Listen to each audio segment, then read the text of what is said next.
Je vais vous parler du tournevis multifonction pour l'attache Locator qui est commercialisé par la société Sodimed en France. Et en fait, la société Sodimed commercialise cette attache Locator et le tournevis multifonction qui s'y rapporte, qui est fabriqué par la société Zest Dental. Alors, ce tournevis multifonction se présente en fait en trois parties. Vous avez une partie centrale ici qui est vissée, sur laquelle plutôt est vissée les deux parties latérales, une partie dorée et une partie argentée. Cette partie à gauche sert, on va dire, exclusivement au changement de la partie rétentive du boîtier Locator, qu'on appelle la matrix, enfin le boîtier on appelle la matrix, tandis que la partie dorée sert exclusivement à la mise en place de la patrix, c'est-à-dire ce qui correspond à la partie mâle qu'on met en place sur l'implant. Voilà, on va détailler tout ça. Alors, on va commencer par la partie gauche. Si vous avez besoin de changer une partie rétentive, donc un anneau de rétention, ici nous avons des anneaux bleus par exemple, un anneau qui peut être un peu dégradé ou dont la rétention s'est perdue avec le temps, vous allez donc utiliser cette partie ici. Alors, l'extrémité de cette partie pour changer l'anneau de rétention, vous voyez qu'ici vous avez un téton qui peut rentrer ou pas rentrer, je vais vous montrer ça tout de suite après, et avec une petite collerette qui va servir à saisir la partie rétentive, l'anneau de rétention, mais en ayant fait une manip préalable. Parce que si vous utilisez l'instrument comme il est là, avec donc le petit téton central qui ne peut pas rentrer, vous n'allez pas pouvoir rendre cette pièce active et vous allez avoir un geste qui ne va pas être efficace. Vous ne pouvez pas l'insérer correctement dans l'anneau de rétention. Alors, que faut-il faire? Il faut tout simplement, je vais le dévisser complètement pour vous montrer. Voilà, vous avez ici un filetage interne et une petite prolongation tubulaire. Et quand je visse complètement, regardez bien à l'extrémité, vous allez voir le petit téton qui va sortir. Donc ça veut dire que pour que la partie soit active pour s'insérer correctement dans l'anneau de rétention, il faut d'abord dévisser, voilà, pas complètement évidemment pour que vous puissiez continuer à avoir l'appréhension de l'instrument. Et à présent, vous allez voir que ce petit téton peut rentrer. Et à ce moment-là, je le mets en place dans l'insert de rétention qui va sortir très aisément. Voilà, donc là il est sorti. Petit truc pour désinsérer cet insert, puisque là maintenant il tient bien à cause de cette espèce de surcontour qu'il y a au départ de l'instrument, eh bien je ne fais que visser et mon téton central va revenir pousser sur l'insert, vous allez voir qu'il va sortir. Vous voyez là il sort, hop, et je le saisis à ce moment-là très facilement. Alors faites attention de bien dévisser complètement l'instrument parce que si jamais vous ne l'avez pas dévissé complètement, vous voyez par exemple là, l'instrument il sort, le petit téton central sort, je dévisse un peu plus, voilà, il donne l'impression ici de ne pas sortir, mais il n'est pas complètement rentré et vous allez voir que je ne vais pas pouvoir attraper mon anneau de rétention. Donc vous voyez, il faut vraiment complètement dévisser. Voilà, je dévisse encore largement et vous allez voir que maintenant, ça va marcher sans problème. Hop. Voilà. Donc pour le ressortir, je revisse. hop, et ça sort.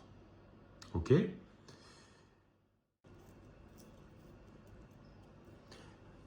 Je veux par exemple changer l'anneau de rétention au niveau de la, on va dire 33. Donc je mets mon instrument en place, je le sors, je visse, voilà. Et je peux très bien reprendre le même instrument sans dévisser complètement pour aller chercher un anneau de rétention nouveau, un rose, qui va donc être d'une rétention un petit peu plus forte. Je vais me clipper dedans. Voilà, et je vais les mettre en place. Et je vais visser un peu, de façon à sortir, voilà, mon anneau, enfin mon instrument de l'anneau, sans avoir désinséré l'anneau. Si je veux être sûr qu'on soit vraiment bien à fond, je peux tout simplement encore utiliser maintenant cette partie spécifique prévue à cet effet pour aller bien forcer et vérifier que c'est bien en place. Vous avez ici le tube qui est commercialisé qui vous donne d'emblée quand vous achetez l'attache différentes anneaux de rétention. Le noir va servir, n'a pas de rétention, va servir à faire les manipulations si vous voulez faire une connexion en bouche ou le laboratoire aussi va se servir de cet anneau noir. Vous avez un anneau transparent qui est extrêmement fort, l'anneau bleu, l'anneau rose, voilà. En gros, c'est ce qui vous permet d'être très à l'aise par rapport à toutes les situations cliniques. OK? Alors, une chose importante, si votre assistante a stérilisé votre instrument à froid, qu'elle l'a dévissé en 3 parties, je vous montre, ça c'est quelque chose que souvent est totalement ignoré par les praticiens. La partie centrale, vous voyez, vous avez un filetage à droite et un filetage à gauche, mais le filetage de gauche est prolongé par donc ce petit tube qui va venir activer ou non le téton au bout. Et si par erreur votre assistante le visse dans ce sens, ça va se visser. Vous voyez, ça va parfaitement se visser, sauf que vous n'allez plus avoir d'action sur ce téton et vous n'allez pas pouvoir le sortir. Voilà, donc il faut que on soit dans le bon sens pour que ce soit efficace.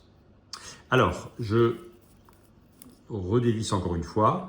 Vous avez une autre fonction de ce manche qui permet, si vous voulez, d'aller attraper et insérer la partie rétentive dans le boîtier, dans la matrix de la prothèse. Il faut se mettre bien en face et vous allez avoir un bon clic normalement. Voilà, là on y est. Mais personnellement, je trouve que c'est pas très pratique parce que c'est pas rétentif en fait. Alors parfois ça tient, parfois ça tient pas, ça peut avoir tendance à tomber. Moi j'aime bien quand j'ai des problèmes utiliser la même partie qui se trouve donc complètement à l'extrémité en redévissant, voilà complètement, et je vais pouvoir très facilement insérer. Hop, vous avez entendu le petit clic, et là ça tient parfaitement bien. Et là du coup c'est extrêmement facile de le mettre en place. Tac. Et pour le sortir, bien sûr il ne faut pas le désinsérer comme ça, il faut préalablement visser pour que le petit tesson central fasse, si vous voulez, se désinsérer l'instrument. On va passer maintenant à la partie dorée, donc qui est destinée exclusivement à la mise en place de la patrix, c'est-à-dire on va dire l'équivalent de la partie mâle, la patrix que vous avez ici, la mise en place ou le serrage. Hein. Donc ici, vous allez avoir à l'intérieur de cet instrument cette partie, on va dire mâle triangulaire, qui va venir s'insérer dans la cupule triangulaire correspondante de la Patrix, du bouton pression. Voilà, donc si vous n'avez pas de place d'accès, vous pouvez dévisser évidemment et aller vous insérer comme ça sur la partie donc mâle, la Patrix, et visser soit à la main, soit, et ça c'est une petite astuce qui est très sympa et parfois ignorée aussi, vous avez donc cette extrémité-là avec le triangle qui va venir s'insérer dans la cupule, et à l'autre extrémité, vous avez, on ne le voit pas très bien à cause de la lumière ici, mais vous avez un petit embout, pas un embout, un petit logement hexagonal, si vous voulez, dans lequel peut venir s'insérer un tournevis hexagonal de 1,25 mm et qui va vous permettre de visser de façon... Pardon, là, normalement, ce tournevis devrait être rétentif, mais comme vous avez pu le voir, il est un tout petit peu usé. Donc, qui va pouvoir permettre d'activer de façon plus, comment dirais-je, énergique, puisque le diamètre est plus important, avec les doigts, pour visser la Patrix en bouche. Si vous voulez être vraiment sûr de visser de façon contrôlée, vous pouvez utiliser un tournevis du style par exemple HX125, ici un HX125L, et que vous allez donc mettre en place dans ce petit logement prévu. Voilà. Ici, je remets en place le tournevis. Voilà.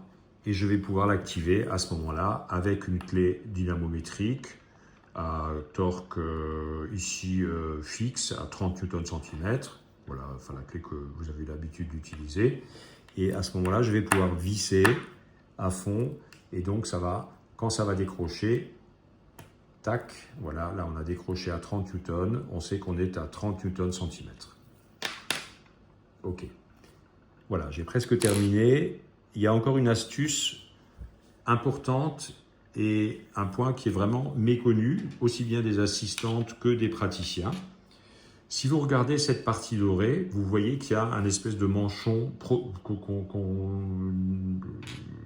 pense souvent être un manchon protecteur, en fait qui n'est pas du tout un manchon protecteur, c'est cette espèce de petit manchon en plastique que je vais vous décrocher ici, voilà, ok. Et j'ai demandé à mon assistante où était ce manchon sur un tournevis multifonction existant. Elle m'a dit « Ah, je ne sais pas, on a dû le jeter parce que c'était un manchon de protection. » Or, non, ce n'est pas un manchon de protection. C'est un manchon qui va vous permettre d'avoir de la rétention par rapport à la Patrix que vous voulez mettre en place en bouche. Voilà, si je mets mon instrument comme ça ici, vous voyez, il ne tient pas en fait. Il n'y a pas de rétention, il tombe. Et en fait, il faut d'abord, il faut qu'en permanence, cette partie dorée soit équipée de ce manchon. Et ce manchon va donner une petite rétention qui va être juste suffisante pour pouvoir, vous voyez, agir très facilement et mettre en place la Patrix sur le modèle ou en bouche. Voilà, j'en ai terminé avec ces explications. Mais sachez que ce tournevis locator multifonction existe toujours et existera toujours, commercialisé par la société Sodimed en France.